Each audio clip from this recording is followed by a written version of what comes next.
Panic stations for Keir Starmer as Reform secures win in Labour Heartland amid mounting fury over election delays. When Nigel Farage shows up to campaign and you still lose, you know something's gone catastrophically wrong. But we'll get to that Scottish humiliation in a moment. First, let's talk about the absolute earthquake that just hit Labour's Welsh Heartland, because Reform UK just won their first ever council seat in Flintshire. And the sound you hear is panic alarms going off in Keir Starmer's office. Welcome back to UK Political Insight, where we dissect every electoral upset, every political disaster, and every moment that makes career politicians wake up in a cold sweat. Today's episode is packed with by-election drama from across Britain. And trust me, the results are spicier than a vindaloo at a Tory party conference. Buckle up. So let's start with the main event, the result that's got Labour strategists stress-eating their way through entire packets of biscuits. Reform UK just won the Leeswood by-election in Flintshire, Wales. This wasn't some marginal seat that could go either way. This was described as a Labour stronghold, the kind of place where Labour candidates could historically show up, say, "I'm Labour," and the seat would fall into their lap like a well-trained Labrador. Not anymore. Kristian Salkeld from Reform won with 22.3% of the vote, and Labour's candidate came fourth in a Labour stronghold. Let that sink in for a second. The vote share tells an even more brutal story. Labour support didn't just decline, it didn't just dip, it absolutely collapsed by almost 50% compared to previous results. That's not a swing, that's a demolition. That's the electoral equivalent of your house not just losing value, but falling into a sinkhole. When your vote halves in what's supposed to be safe territory, you don't have a problem, you have a crisis. And this comes at possibly the worst time for Labour, right ahead of the Senate elections, which are being tipped as a two-horse race between Reform and Plaid Cymru. Notice who's not in that two-horse race. Yeah, Labour. In Wales, where they've historically dominated. The irony is so thick you could spread it on toast. Now, to be fair to Labour, this was a competitive field. The winner got 22.3%. Independent candidate Joseph Caruana came second with 19.2%. Another independent, David Rule, got 18.8%. This wasn't a traditional party political fight. It was a fragmented free-for-all where the traditional party label meant less than usual. But here's the thing. In that kind of messy, multi-candidate scrap, Labour should still have been competitive. They came fourth with 12.1%, behind two independents and Reform.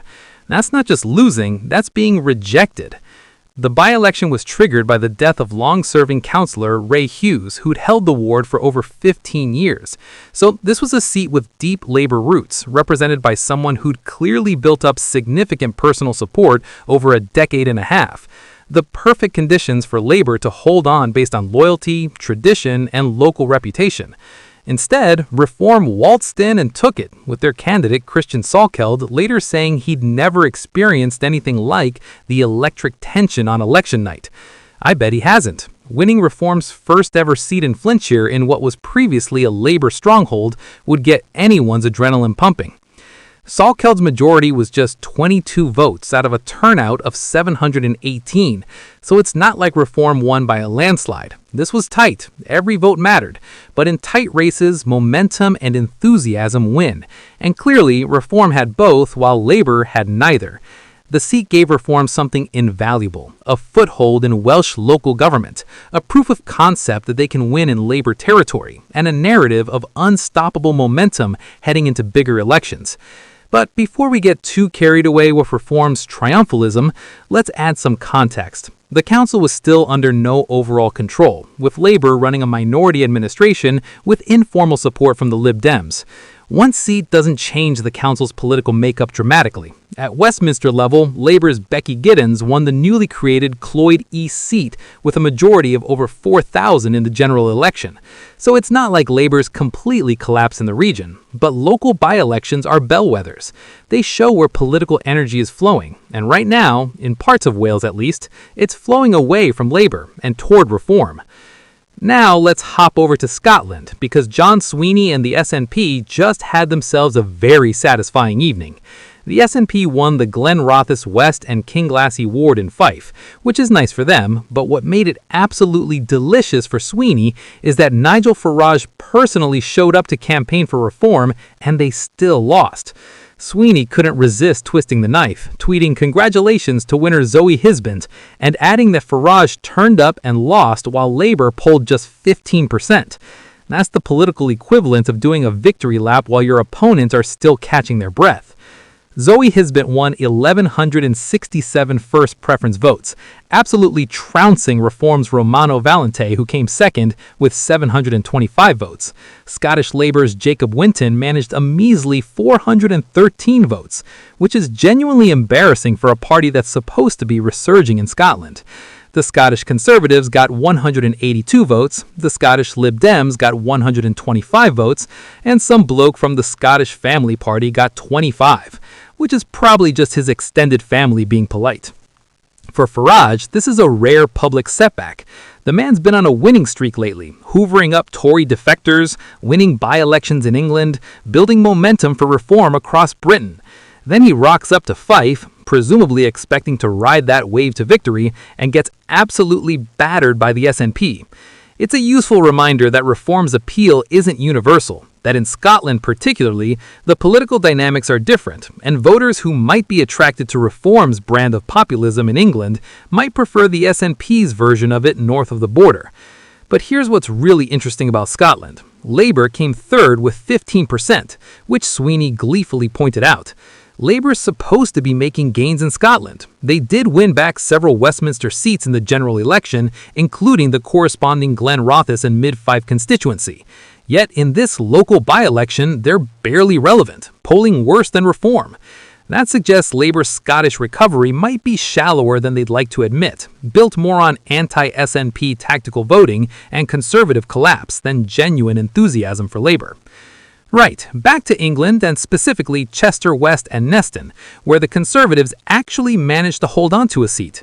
Given the absolute battering the Tories have been taking recently, with defections to Reform coming faster than you can say leadership crisis, this counts as genuinely good news for Kemi Badenoch.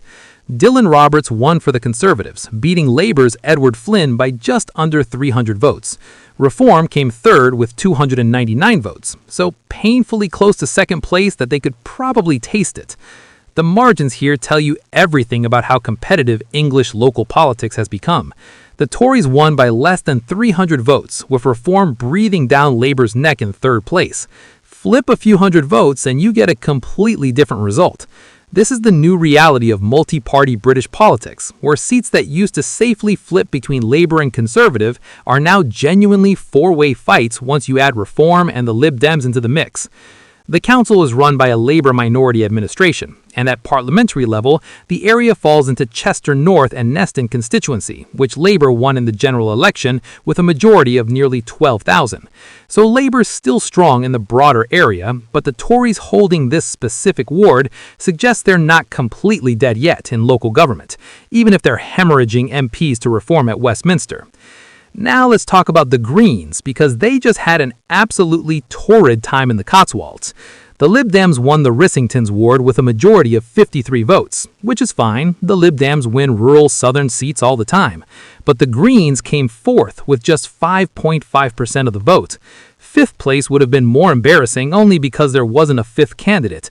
This is particularly notable because Green Party co-leader Zach Polanski has been making noise about the Greens being a serious force in British politics. Yet, when it comes to competitive rural by-elections, they're getting absolutely pasted. Craig Thurling won for the Lib Dems. The Conservative candidate Alistair Watson came second with 31.3%. Reform's Matt Fincham came third with 25.8%. And then there's the Greens limping home with single digits. In the Cotswolds, a wealthy rural area where you'd think environmental concerns and progressive politics might have some appeal, the Greens are comprehensively rejected in favor of the Lib Dems, Conservatives, and even Reform. This tells you something important about the Greens' electoral ceiling. They can win in specific urban areas with a young, progressive